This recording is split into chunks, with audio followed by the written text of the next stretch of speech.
내 마음을 감동하사라는 제목으로 우리 하나님의 말씀을 증거하겠습니다. 우리는 지난주 6장의 말씀을 통해서 여러 가지 방해에도 불구하고 하나님께서 느헤미야를 통해서 주신 사명, 곧 무너진 성벽을 재건하는 일을 불과 52일 만에 마쳤다라고 하는 것을 우리는 보았습니다. 하나님께서 주신 비전 성취하기는 했는데 느헤미야는 한 가지 중요한 것을 깨달았습니다. 왜냐하면 외형적으로는 하나님이 주신 프로젝트는 끝났지만 정작 하나님의 백성들은 죄 가운데 있고 또 지금 원수들과 결혼으로 동맹 관계를 맺은 사람들도 있고, 그리고 말씀 가운데 참된 제사장의 사명을 감당하는 제사장 민족으로서의 정체성은 무너져 있다라고 하는 것을 발견했다라고 하는 것입니다. 그래서 7장부터 느헤미야는 또 다른 공사가 시작되는데, 이거는 성벽을 짓는 프로젝트가 아니고 하나님의 백성을 다시 세우는 공사를 시작하게 되었다라고 하는 것입니다. 우리 믿음의 공동체는 복음으로 세워지는 공동체입니다. 그렇기 때문에 우리는 교회를 세운다라고 할 때 건물을 세우는 것이 아니고 사람을 세우는 것이다라고 하는 것을 늘 기억해야 됩니다. 느헤미야를 통해서 성벽이라고 하는 외형적인 건물이 완성이 되었고, 또 앞선 스룹바벨을 통해서 성전이 외형적으로 건설이 되었지만은 우리 나중에 예수님이 오셔서 이 성전을 무너뜨리고 새로운 성전 예수 그리스도, 그리고 새로운 성전이신 예수 그리스도를 머리로 하는 성령의 전인 또 다른 성전을 세우고 계시다라고 하는 것을 우리 신약의 말씀을 통해서 보게 되면 우리는 하나님의 나라는 어떤 외형적인 어떤 건물이 아니고 바로 우리가 하나님의 자녀로, 하나님의 거룩한 제사장 나라로 세워져 나간다라고 하는 것을 깨닫게 됩니다. 그래서 우리는 항상 주님의 일을 감당을 할 때에 사람이 어떻게 변화되는가에 늘 관심을 가져야 된다라고 하는 것이죠. 복음이 우리 가운데 들어오게 될 때 내가 어떻게 변화되고 있는가를 살펴봐야 되듯이, 공동체가 복음으로 어떻게 변화되고 있는지, 또 그렇게 변화를 이루기 위해서 우리가 무엇을 해야 되는지, 그게 바로 하나님이 느헤미야에게 감동을 주셔서 하게 하는 사역이라고 하는 것을 기억해야 된다라고 하는 것이죠. 그래서 느헤미야는 이 성벽 공사를 통해서 다시 한번 말씀드리지만 뭔가 외적인 하드웨어는 잘 된 것 같지만 실제로는 거룩하신 하나님 앞에 공동체가 얼마나 더 무너져 있는가를 더 보게 해주셨고, 느헤미야는 이제 7장 이후부터는 바로 거기에 집중하는 사역을 감당한다라고 하는 것이죠. 7장 1절에 보면은 성벽이 건축됨에, 그리고 마지막 문짝은 아직 못 달았잖아요. 그때 이제 산발랏하고 게셈, 도비아 이런 사람들이 어마어마하게 공격을 하지 않았습니까? 근데 이제 문짝도 다 달았습니다. 그리고 느헤미야가 제일 먼저 하는 건 뭐냐면 사람을 세우는데, 7장 1절을 보면 어떤 사람들을 세우냐면 문지기와 노래하는 자들과 레위 사람들을 세운 후에, 이렇게 되어 있습니다. 자, 이 문지기, 노래하는 자들, 찬양대를 말하고 있거든요. 레위 사람들은 하나님을 위해서 집합 가운데 구별되어서 하나님만을 전적으로 섬기는 사람들을 말하고 있습니다. 여기 이제 원래 문지기, 그 다음에 노래하는 자들, 이런 사람들은 다 레위 지파에 포함된 사람들이거든요. 근데 우리는 느헤미야를 통해서 보게 되는 게, 이 성전에서 확장된 성벽, 예루살렘 성벽 공사도 느헤미야는 거의 더 확장된 성전 개념으로 보고 있다라고 하는 것이 굉장히 특징입니다. 그래서 성벽 제거는 이전에 성전이 건축된 것과 뗄래야 뗄 수 없는 연결점이 있다라고 하는 것을 이야기를 하고 있고요. 성벽 제거는 곧 하나님의 백성이 다시 재건되는 것을 의미하고 있기 때문에 제일 먼저 정체성으로 이야기하고 있는 것은 제사장 나라라고 하는 그 정체성을 회복한다라고 하는 것이죠. 그래서 제일 먼저 문지기 노래하는 자들, 레위 사람들, 하나님 앞에 구별된 하나님 말씀을 위한 레위 사람들에게 해당되는 이 직분이 제일 먼저 이야기가 되고 있고요. 그 다음에 네 아우 하나니, 느헤미야의 동생입니다. 이 하나니는 우리가 느헤미야 1장 읽어보면 1장 2절에 등장하는 사람이죠. 다시 보면 내 형제들 가운데 하나인 하나니가 두어 사람과 함께 유다에서 내게 이를 얻기로 내가 그 사로잡힘을 면하고 남아있는 유다와 예루살렘 사람들의 형편을 물은즉. 그러니까 술 맡은 관원장으로 페르시아에서 관직에 있었던 느헤미야에게 고향 유다 땅 소식을 전해준 사람이 누구다? 자기 아후 하나니였다라고 하는 것이죠. 그리고 이 하나니뿐 아니라 하나냐라고 하는 그 영문의 관원이 있는데 이 둘을 이제 예루살렘을 다스리게 했다라고 하는 것이죠. 어떤 학자들은 이제 동명, 그러니까 이름이 다 그 한 사람을 이야기한다라고 이야기를 또 합니다. 하나니, 하나냐. 하나는 이름이 약간 줄임말이거든요. 그래서 동일 인물로 보고 예루살렘을 다스리는 그 직을 주었다. 그런데 이 하나냐에 대해서는 어떻게 설명하고 있냐면 충성스러운 사람이고 하나님을 경외함이 무리 중에서 뛰어난 자, 그렇게 이야기를 하고 있습니다. 뭐 한 명이든 둘이든 제 생각엔 둘일 같거든요. 왜냐하면 3절에는 내가 그들에게 복수로 되어 있는 그들이 나오기 때문에 두 명인 것 같긴 한데 어쨌든 하나냐는, 그러니까 느헤미야가 보기에 제일 먼저 그 제사장 나라라고 하는 정체성이 세워지기 위해서 문지기 노래하는 자들, 레위인들이 이렇게 잘 세워져야 되고요. 그 다음에는 하나님을 경외하는 충성스러운 사람이 리더십을 감당해야 된다라고 하는 것을 알고 있었습니다. 왜냐하면 지금 느헤미야가 하는 일은 뭐예요? 하나님의 일이거든요.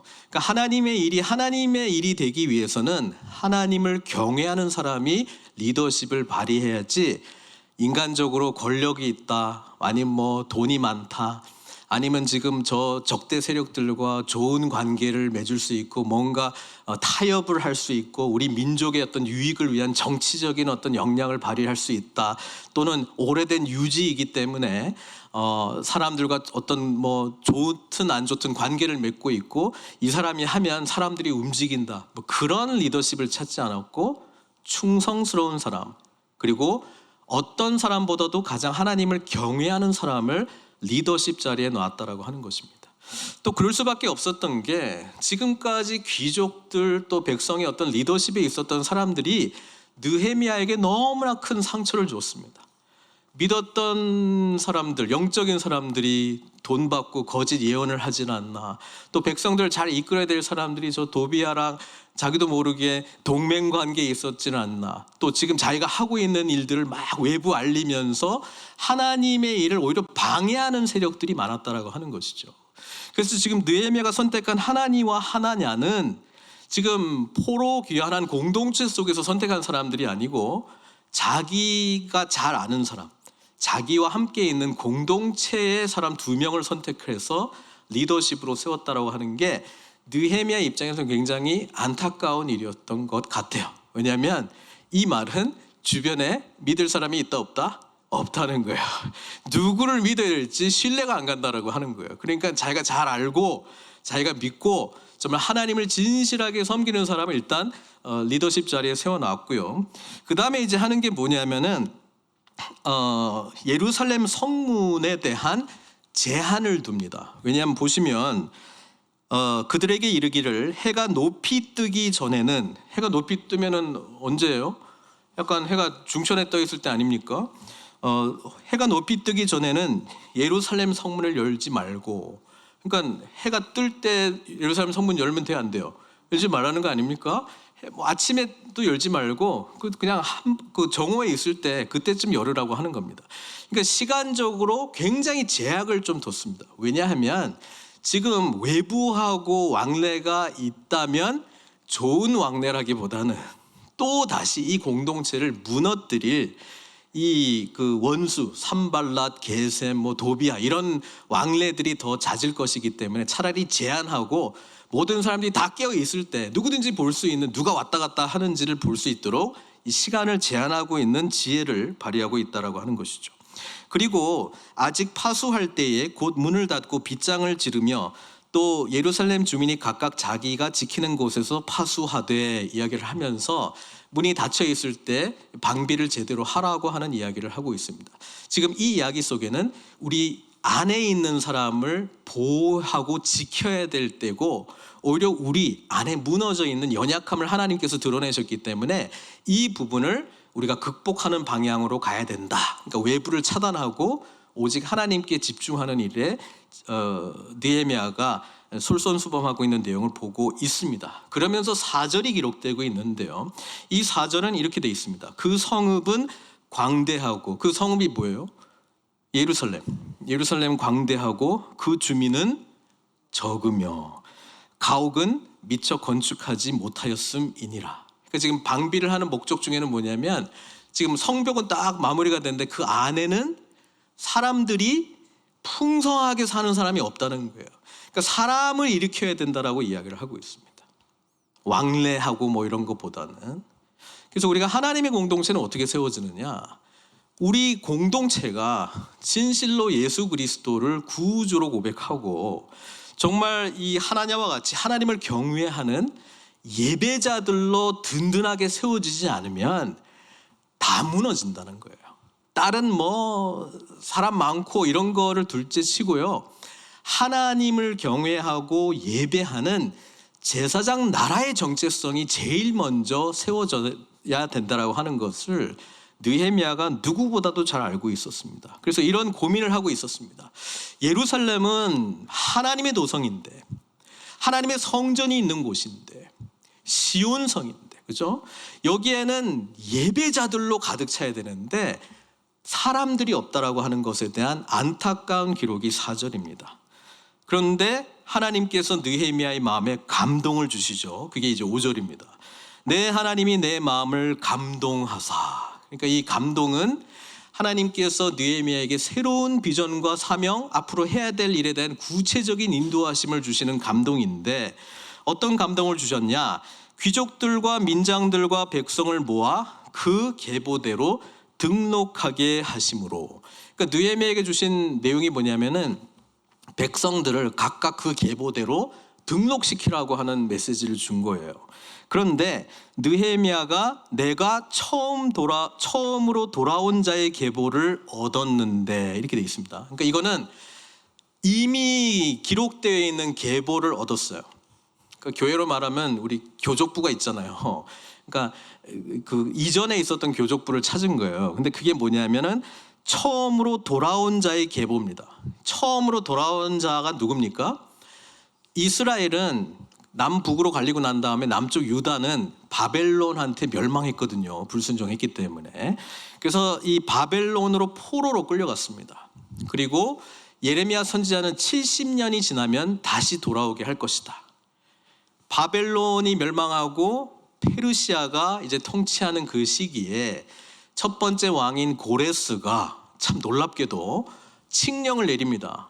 유다 백성들은 자기 땅으로 돌아가서 성전 다시 짓고 하나님을 경외하라. 그리고 바벨론 때 빼앗겼던 모든 성전 기물은 내가 다시 돌려줄게. 그리고 성전 짓기 위한 모든 제목과 이 재원을 내가 지원해 줄게. 그렇게 하면서 백성들을 돌려보낸 이야기가 에스라서에 기록이 되어 있거든요. 그때 돌아온 자들이 누구라고요? 내가 처음으로 돌아온 자의 계보에 속한 1차 포로 귀한 공동체에 속한 사람들의 명단입니다. 그런데 그 명단이 이제 6절부터 쭉 기록이 된 거예요. 지금 느헤미야에게 하나님께서 감동 주셔가지고 지금 현재 있는 사람들을 계보대로 등록하라 하면 그 뒤에 지금 현재 있는 사람들을 등록한 이름이 나오면 맞는 것 같은데, 여기에 기록되어 있는 우리가 읽었던 6절부터 마지막 73절까지는 1차 포로 귀한 때의 명단과 같은 구조로 지금 쭉 기록이 되어 있습니다. 이 기록이 어디 나오냐면은 에스라 2장에 나와요. 그래서 에스라 2장을 보면은 6절부터가 그대로 나옵니다. 그 이름도 거의 그대로예요. 제가 거의 그대로라고 말씀드린 건 틀린 게 좀 있고 숫자도 조금 틀린 게 있고 한 19군데 정도가 나와요. 뭐 궁금하신 분은 찾아보세요. 어디가 틀리는지. 예. 근데 어쨌든 에스라 2장에 기록되어 있는 1차 포로 귀환 명단이 있는데 그거를 발견을 했고 느헤미야가 또 여기다 기록을 해놓고 있습니다. 그래서 궁금한 건 이제 왜 그걸 기록을 했을까? 차라리 지금 현재 1차 포로 귀환하고 느헤미야까지는 한 90년 정도의 시간 차이가 있거든요. 네. 그래서 지금 여기에 이 명단이 왜 중요하고 이 기록을 왜 했을까? 그걸 이제 생각을 하면서 일단 여기에 누가 기록이 되어 있는가를 한번 쭉 정리를 해보려고 합니다. 우리 읽진 않았습니다만은 개략적으로 말씀해 주면은 이렇습니다. 6절 보시면 옛적에 바벨론 왕 느부갓네살에게 사로잡혀 갔던 자들, 이거는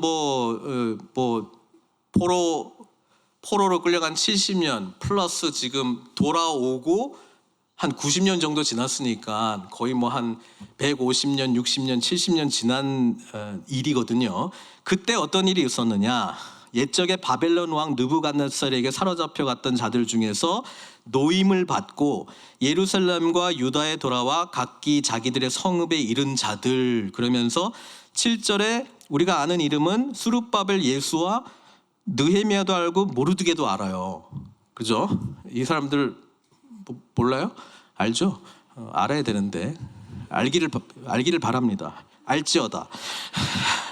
근데 하여튼 알아야 되는데 뭐 모르면 제가 설명할게요. 일단 수룹바벨과 예수아는 1차 포로 귀환할 때의 리더십입니다. 수룹바벨은 총독이고요. 예수아는 대제사장이었거든요. 그래서 1차 포로 귀환한 자들은 여기 명단이 나와 있지만은 성전을 짓는 게 임무였어요. 그리고 그 뒤에 나오는 느헤미야는 우리가 아는 느헤미야가 아닙니다. 동명이인이에요. 그러니까 몰라도 되겠네. 몰라도 돼요. 그리고 그 뒤에 나오는 모르드게는 에스더하고 연관되어 있는 사람이잖아요. 그 사람도 아닙니다. 그러니까 동명이인이라고 보시고, 일단 왜냐하면 1차 포로 귀환 때 온 사람들이 아니기 때문에 그래요. 그래서 확신 있게 말씀드릴 수 있는데, 어쨌든 그 수룹바벨, 예수와 뭐 뒤에 나오는 12명의 이름, 에스라 2장에는 제가 세어보니까 11명이 나와요. 그러니까 한 명이 또 추가됐고 이름이 또 틀린 사람들이 있는데, 어쨌든 이 7절에 있는 사람은 1차 포로 귀환 시대의 리더들의 이름입니다. 12명의 리더들에 의해서 오게 되었는데, 우리가 확실하게 아는 것은 수룹바벨은 총독으로, 예수아는 대제사장으로 왔고요. 그 다음에 8절부터 바로스 자손이 얼마, 스바랴 자손이 얼마 이렇게 하면서 그 자손들의 이름과 숫자가 쭉 기록이 되거든요. 그러니까 이제 계보대로 등록을 하려면은 너는 어느 자손 사람이야 그렇게 하면서 확인을 하고 등록을 시키겠죠. 그런데 8절부터 24절까지는 그 이름의 자손과 그 숫자가 기록이 되어 있고요. 25절부터는 이제 자손의 이름이 아닙니다. 25절부터 38절까지는 지명. 그러니까 25절에 보면은 기브온 사람이 95명이요 베들레헴 느도바 사람이 818명 이렇게 된 걸로 보니까 유다 땅에 지명이 있을 거 아니에요. 그 지명의 사람, 그 지역에 속한 사람들이 몇 명이다. 처음에는 자손별로 숫자가 몇 명이다 나오고, 그 다음에 25절부터는 그 지역명에 사는 사람들이 몇 명이다. 이렇게 이제 쭉 기록을 해요. 그러고 난 다음에 39절부터 이제 56절까지는 굉장히 그 독특한데, 레위 지파는 하나님을 섬기기 위해서 따로 구별된 지파잖아요. 그러니까 이 레위 지파에 대한 누가 몇 명이다 이런 게 이제 기록이 되는데, 레위 지파라고 그냥 한 지파만 말하지 않고 레위 지파 안에 제사장도 있고 제사장이 아닌 레위 사람도 있고 찬양대 노래하는 사람도 있고 문지기, 성전 문지기도 있고 느디님 사람은 엄밀하게 말하면 이스라엘 백성도 아니거든요.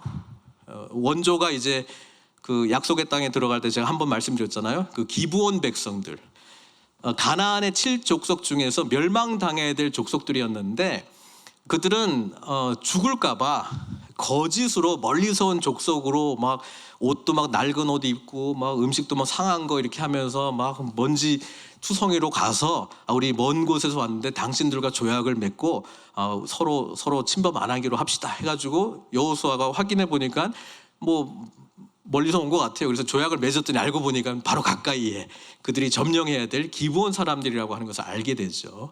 그래서 하나님은 이 조약을 존중을 해서 기브온 사람들은 레위 사람들을 돕는 종으로 섬기게 합니다.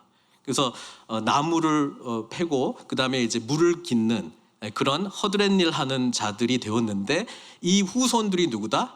느디님 사람들이라고 하는 거예요. 그러니까 여기 보면은 39절 제사장들은, 43절 레위 사람들은, 44절 노래하는 자들은, 45절 문지기들은, 46절 느디님 사람들은, 그러면서 느디님 사람들에 대한 자손들이 또 되게 많아요. 그러니까 이런 걸 보면은 굉장히 은혜를 받는 거예요. 왜냐하면 이 사람들이 누구라고요? 지금 레위 사람도 사실은 엄밀하게 아니에요. 이방 사람이었는데 레위 지파의 허드렛일 하는 종들이었는데 이 사람들이 뭐예요? 1차 포로 귀한 명단에 지금 들어가 있는 거예요. 이 자손들이요. 그렇죠? 그리고 이제 57절에 보면은 솔로몬의 신하의 자손이거든요. 솔로몬 시대에 솔로몬 왕, 다윗의 아들이죠. 가장 강력했던 왕이었습니다. 가장 나라의 영토가 넓었고요. 가장 국제 결혼을 또 많이 했습니다. 동맹을 맺기 위해서요. 그래서 성경에 보면은 부인만 300명이고 후궁만 700명인데 1000명이라고 돼 있는데 어쨌든 여러 나라들과 동맹 관계로 결혼을 맺었습니다. 그래서 그때에 정말 이스라엘은 국제적인 나라였습니다. 그때 솔로몬 왕의 신하의 자손들이 있는데 이들은 엄밀하게 말하면 또 정통 이스라엘 백성들이 아니라는 거죠. 이들도 어쨌든 포로로 끌려가기 전에 유다 공동체에 포함이 돼 있었는데 포로로 끌려가고 이들도 다시 돌아오게 되었다. 그게 솔로몬 신하의 자손이라고 별도로 지금 돼 있습니다. 그 자손들이 있었습니다. 그러니까 우리는 지금 그 리더들의 이름과 그 다음에 각 자손들의 숫자, 그 다음에 그 지역에 사는 사람들의 숫자뿐 아니고 반은 대부분 뭐예요? 예배와 관련된 사람들의 기록이 디테일하게 기록되어 있다고 하는 것을 우리는 볼 수 있습니다. 제사장, 레위 사람, 노래하는 자들, 문지기, 느디님. 그러니까 이 계보를 통해서 강조하고 싶은 자들은 하나님의 택함받은 구원받은 백성의 숫자도 있지만은 대부분의 자세하게 디테일하게 기록하고 있는 사람은 예배자의 숫자입니다. 그러니까 하나님은 제사장 나라를 회복하기를 원했다라고 하는 것이죠. 그래서 1차 포로 귀환은 성전 짓고 그 명단 그대로 지금 느헤미야가 다시 보면서 다시 기록을 하는 것은 성벽이 확장된 지금 성전인데 그 정체성으로 공동체를 세워나가고 그 정체성에 합당한 계보대로 이 사람들을 등록시켜라 라고 지금 명령하고 있는 것입니다. 그래서 이 1차 포로 귀환자의 명단은 구원받은 자의 명단입니다. 왜냐? 바벨론의 포로로 끌려가서 다시 돌아오게 된 것하고 애굽의 포로가 아니라 노예살이로 살다가 출애굽해서 구원받은 것하고 하나님의 구원받은 언약 백성이라는 점에서 동일하거든요. 그래서 어떤 성경학자들은 바벨론 그 다음에 페르시아가 점령을 하면서 포로에서 돌아오게 된 이 이야기를 제2의 출애굽이라고 부릅니다. 정확하게 하면 출바벨론 또는 출페르시아가 되겠죠. 출애굽한 이스라엘 백성들은 하나님께서 당신의 거룩한 백성으로 세우기 위해서 출애굽시킨 거잖아요. 근데 출애굽 자체의 의미가 구원받은 하나님의 언약 백성이잖아요. 그러니까 하나님께서 시내 산으로 데리고 와서 제일 먼저 언약 백성으로서의 율법을 주시지 않습니까? 이렇게 살 때에 나를 닮은 거룩한 백성답게 살 수 있고 또 거룩한 백성답게 살아가는 자의 삶은 제사장 나라, 예배를 온전히 드리는 자들이다. 그거를 지금 바벨론의 포로로 끌려갔다가 페르시아 시대에 귀환한 1차 포로 귀환 공동체에 동일하게 요구하고 있는 것이죠. 그래서 스룹바벨을 통해서 온 1차 포로 귀환 공동체는 성전을 지어서 거룩한 제사장 나라로서의 정체성을 회복하는 일이었고, 느헤미야가 와서 주변의 성벽을 다시 지으면서 예루살렘 전체가 하나님 앞에 거룩한 제사장 나라로 언약 백성으로 다시 이어지는 연결선상에서 이 계보가 다시 기록이 되었다라고 하는 것을 우리는 알 수 있는 것이죠. 여기까지 따라오셨어요? 네, 잘하셨어요.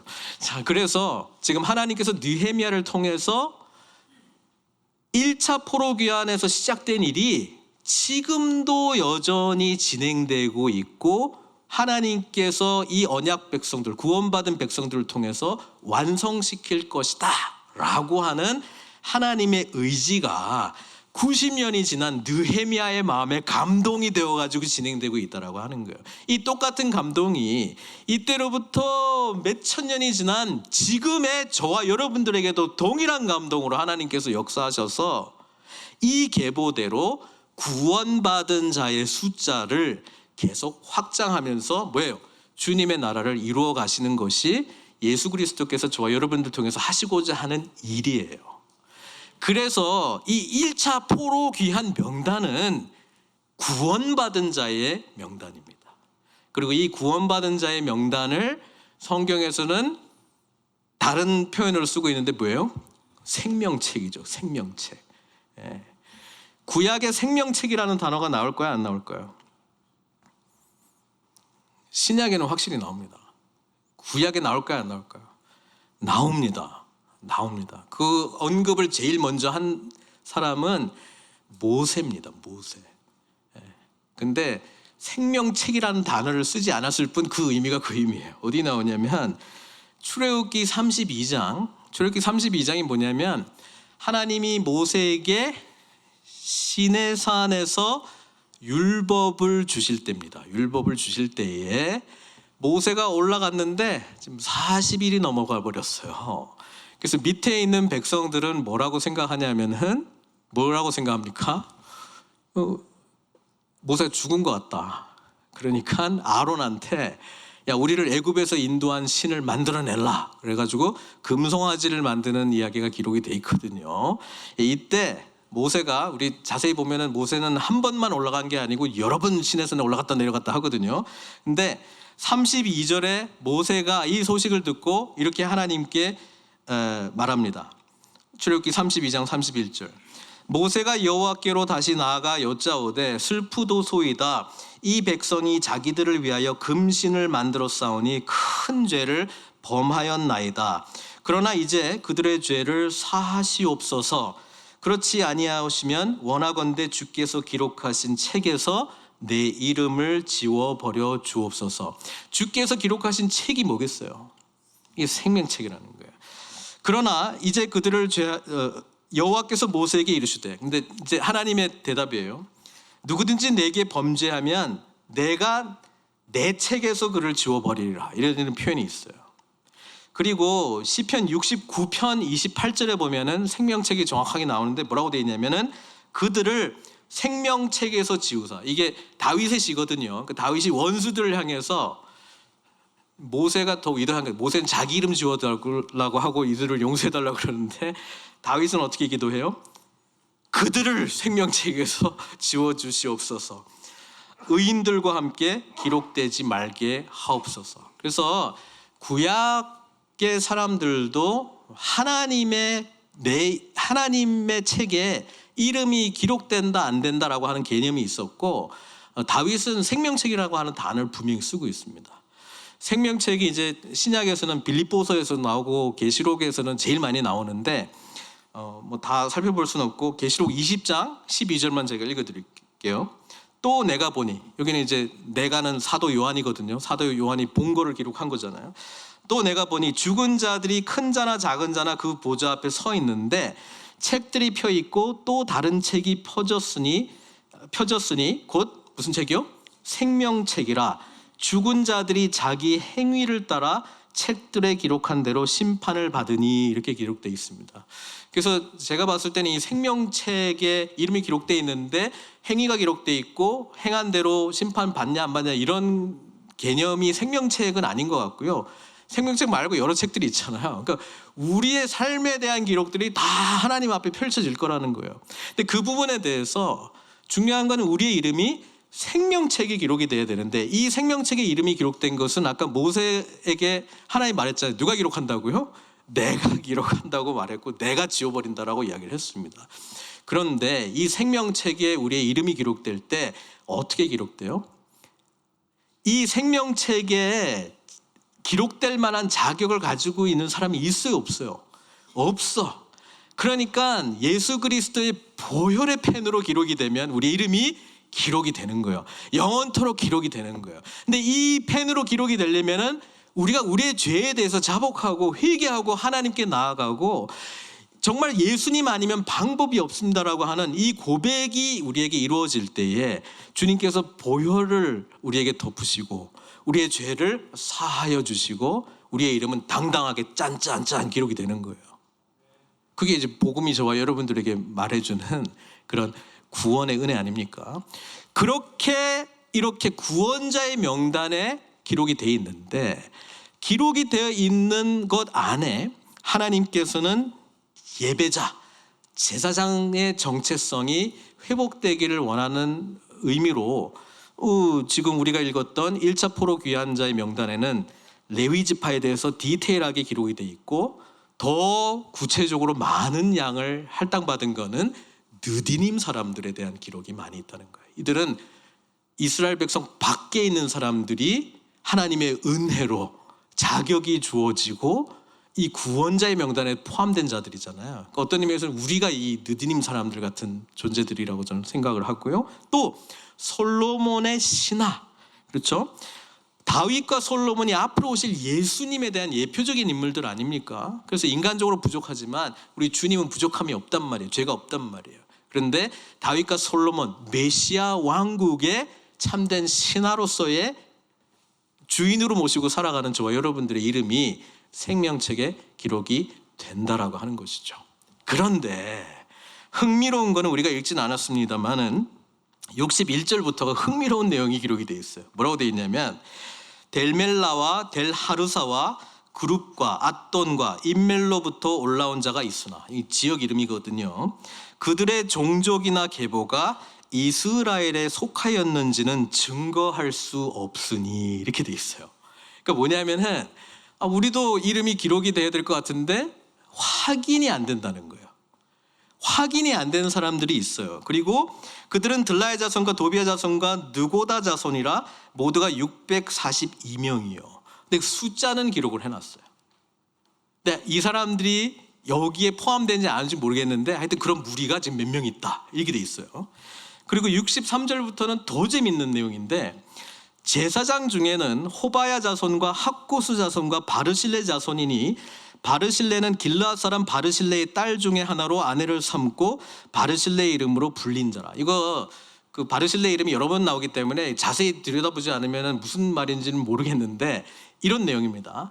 바르실레라고 하는 제사장 가문이 있어요. 자, 제사장 가문이 되는 것은 레위 지파 중에서도 특히 아론의 후손들만이 제사장할 수 있습니다. 됐죠? 그런데 이 바르실레가 자신의 딸과 결혼한 사위를 한 명 얻었네. 근데 이 사위에게 자신의 이름을 줬어요. 바르실레 이름을 줬어. 그리고 뭐 하게 했다고요? 제사장 하게 했어요. 그 사람이 있어요. 그 사람이. 그래서 64절, 이 사람들은 계보 중에서 자기 이름을 찾아도 찾지 못하였으므로. 놀랍지 않습니까? 이 바르실레의 이름을 가진 이 바르실레의 사위, 헷갈리죠? 사위 이름도 바르실레. 근데 이건 주어진 이름인데 제사장 직분을 지금까지 해왔어요. 느헤미야가 이 족보 꺼내기 전까지는요. 그런데 뭐예요? 계보에 자기 이름이 없어요. 그래서 어떻게 했냐면은 그들을 부정하게 여겨 제사장의 직분을 행하지 못하게 하고, 어느 날 갑자기 조사 들어왔어요. 면허증 내놔봐. 예? 그런 게 있어요? 그래가지고 못하게 한 거예요 지금. 예? 뭐 약간 아이스 같은 사람들이 와가지고 지금 못하게 한 거예요 지금. 지금 못하게 한 거예요. 그래서 총독이 그들에게 명령하여 우림과 둠밈을 가진 제사장이 일어나기 전에는 지성물을 먹지 말라 하였느니라, 이렇게 돼 있어요. 자, 우림과 둠밈은 제사장이 이제 그 흉패 안에 가지고 다니는 기물인데요.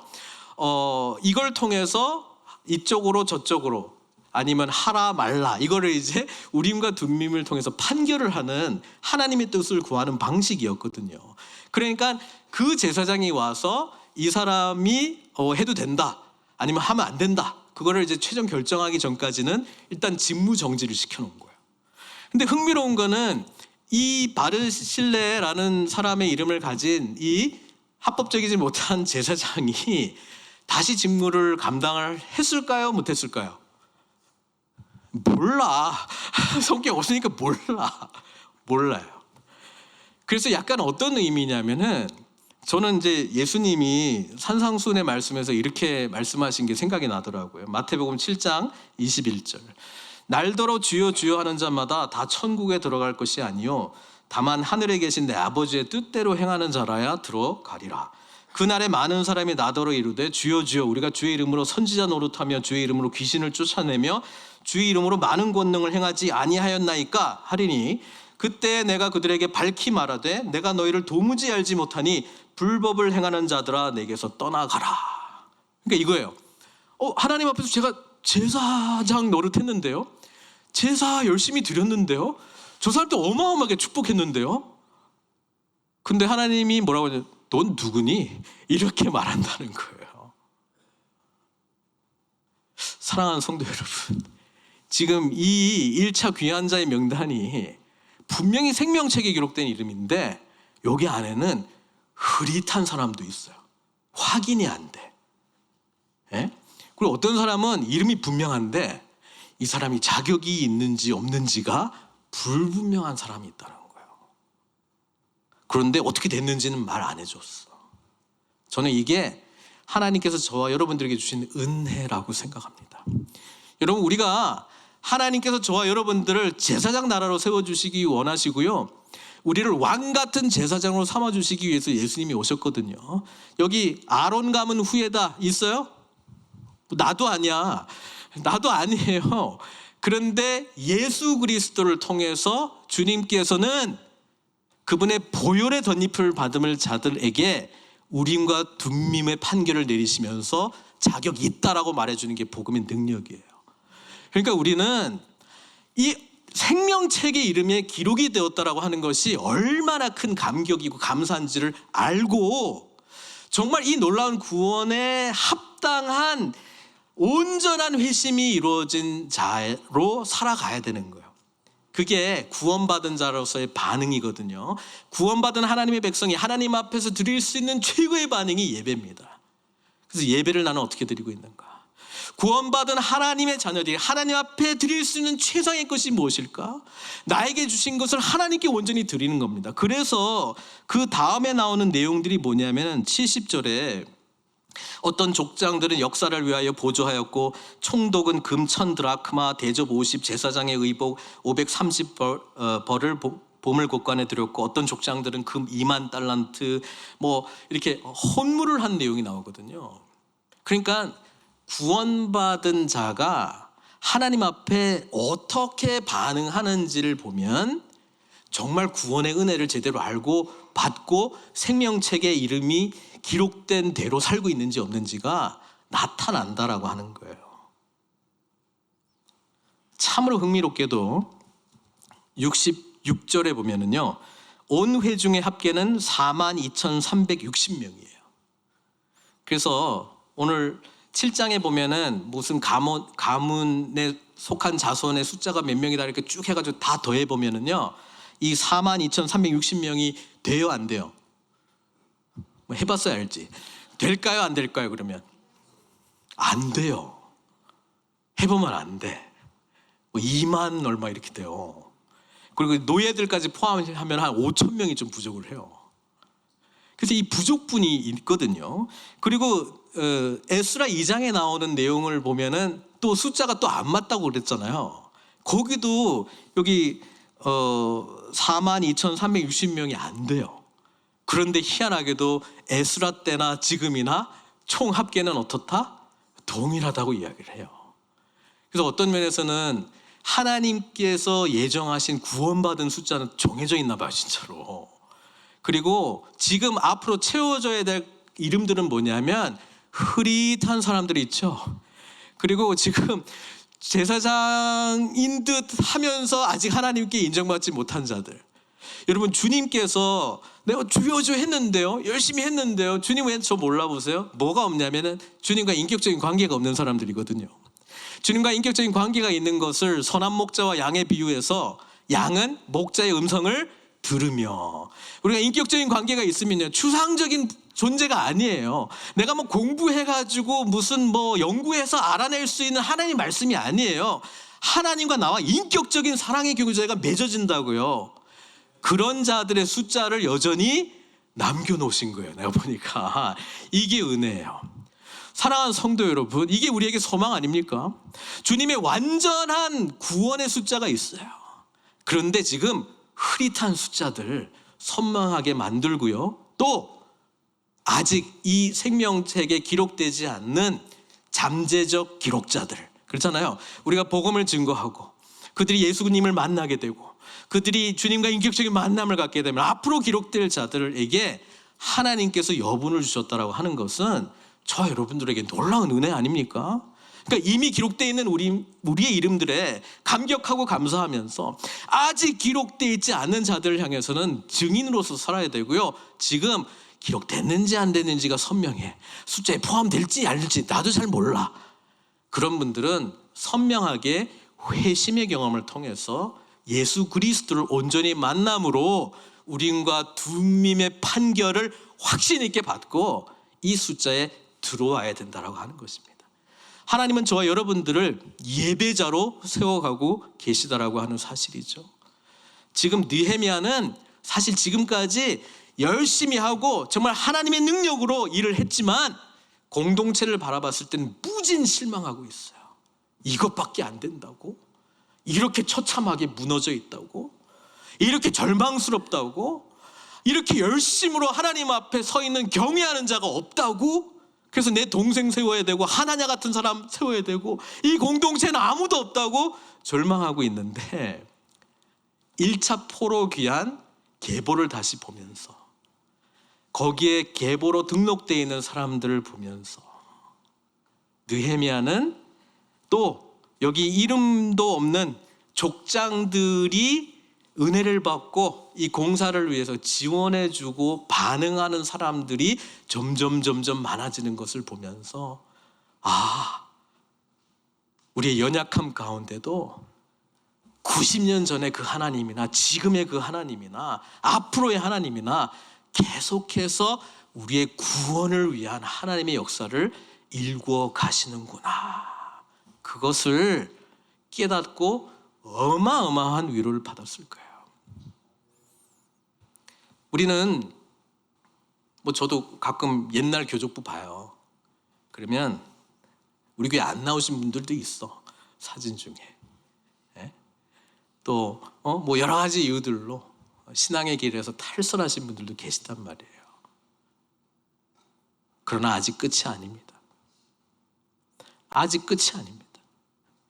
복음은 저와 여러분들에게 소망을 주신단 말이죠. 하나님은 그분의 나라가 온전히 임할 때까지 저와 여러분들에게 낙심하지 말라고, 소망을 잃지 말라고, 나는 여전히 동일하게 구원의 백성을 채우기 위하여 지금도 일하고 있노라고. 느헤미야, 네가 절망하는 것 그 이상으로 나는 애통해하고 아파하고 여전히 인내하고 있다라고 말씀하시면서 위로해 주신 거예요. 느헤미야는 아마 변화되지 않는 이 숫자를 다시 기록을 하면서, 또 분명히 이 숫자랑 총계랑 안 맞는데도 불구하고 하나님은 합계가 이렇다, 더 어마어마한 숫자를 보여주시는 걸 통해서 앞으로 하나님께서는 계속해서 하나님의 선하신 은혜를 베푸시겠구나. 이것을 확신하고 자기가 이제 하나님의 뜻을 받들어 예배 공동체로, 제사장 나라로, 언약 백성으로 다시 세우겠노라라고 하는 주님의 비전에 감동받아 동참하기로 결단한 것입니다. 말씀 맺겠습니다. 사랑하는 성도 여러분, 때로는 내 자신을 보면은요, 정말 좌절할 때가 있어요. 하나님은 참 놀랍게 역사하시는데 나는 왜 이 정도밖에 되지 않을까? 또는 다른 사람한테 실망하면서 그냥 복음의 능력을 우리가 더 이상 기대하지 말까? 그냥 이 정도 상황에서 만족할까? 성벽 짓고 몇몇 사람들은 기뻐하고 있으니 이걸로 만족할까? 여기에 머무를 수밖에 없는 환경적인 요인들이 많이 있을 수도 있어요. 그러나 이때 복음이신 예수님 안에서, 여기는 막 성벽에 또 침범하지 않을까 막 위협하면서 파수꾼들을 많이 세우고 했는데, 주님의 몸된 교회는 음부의 권세가 이기지 못합니다. 그리고 우리는 이미 승리한 게임을 살아가고 있는 자들이에요. 우리에게 필요한 것은 믿음으로 이 주님의 복음의 풍성함을 함께 누리며 나누는 삶이죠. 그래서 저는 7장의 결론은 73절이라고 봐요. 이와 같이 제사장들과 레위 사람들과 문지기들과 노래하는 자들과 백성 몇 명과 느디님 사람들과 온 이스라엘 자손이 다 자기들의 성읍에 거주하였느니라. 아까 4절은 어떻게 됐어요? 이 성읍은 광대하고 그 주민은 적으며 가옥은 미처 건축하지 못하였나이다. 절망해서 시작했지만 하나님이 마음에 감동을 주시니까 가득가득 채워질 것을 믿음으로 바라보고 일어서는 느헤미야를 보게 됩니다. 사랑하는 성도 여러분, 복음 안에 소망이 있습니다. 그리스도 예수 안에 소망이 있습니다. 우리의 이름이 생명책에 그냥 기록된 것이 아닙니다. 우리 예수 그리스도께서 얼마나 큰 사랑과 희생으로 저와 여러분들을 그 생명책에 이름이 기록되게 해주셨는지 그 은혜를 기억하면서 주님께서 마지막까지 세우실 그 나라 소망하는, 그래서 열심으로 주님께 영광 돌리시는 저와 여러분들 되시길 주님의 이름으로 축원드립니다. 같이 기도하겠습니다.